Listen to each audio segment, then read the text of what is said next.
So today I wanted to show you what I absolutely love about the Dutch test, and I use this for women and men. For women, I love to do cycle mapping for people who have things like PCOS or they're just not sure what is happening with their hormones.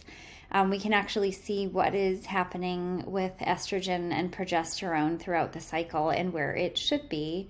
This is a sample report, but this is what it looks like when you do cycle mapping. So we can tell whether or not your estrogen and progesterone go into the appropriate range at different times of the cycle. And then it also shows us what the estrogen, progesterone metabolites look like. Testosterone is measured on this test. DHEA is a big one, particularly for people with reproductive issues. And we can see what's happening with your adrenal glands with this saliva cortisol pattern. In this sample test, you can see that the patient is actually producing very low levels of cortisol. We would want these numbers to be within the two dark bars here throughout the day, not just a one point in time blood draw. So saliva is really the gold standard for looking at cortisol levels. If we go down a little bit farther, again, we're seeing progesterone metabolites, and we want the arrows to be in between the stars here for premenopausal women. And what's so beautiful about the Dutch test is it also shows us here the purple bar would be for postmenopausal, and that's important to see where we're at. I've seen women on birth control pills be in postmenopausal ranges for their own production of estrogen and progesterone, as well as low testosterone and DHEA related to that.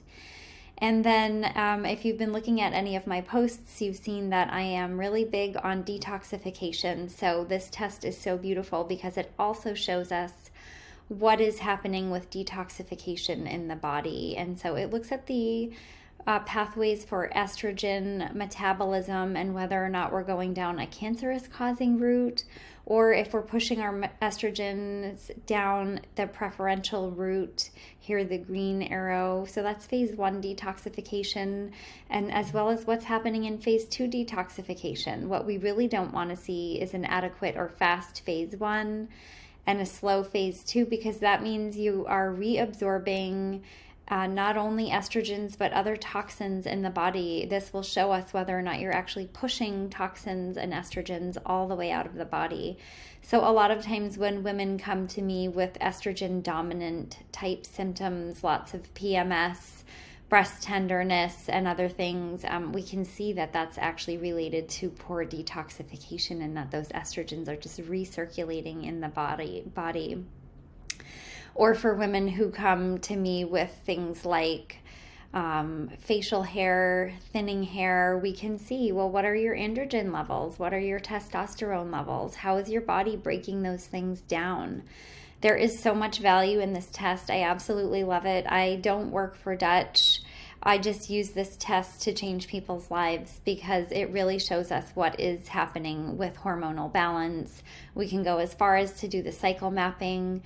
When women take this test, if they're still cycling, we do it at a particular time in the cycle when both estrogen and progesterone should be plateauing, so that we can see, is there a dominance issue? What is your progesterone doing in your body?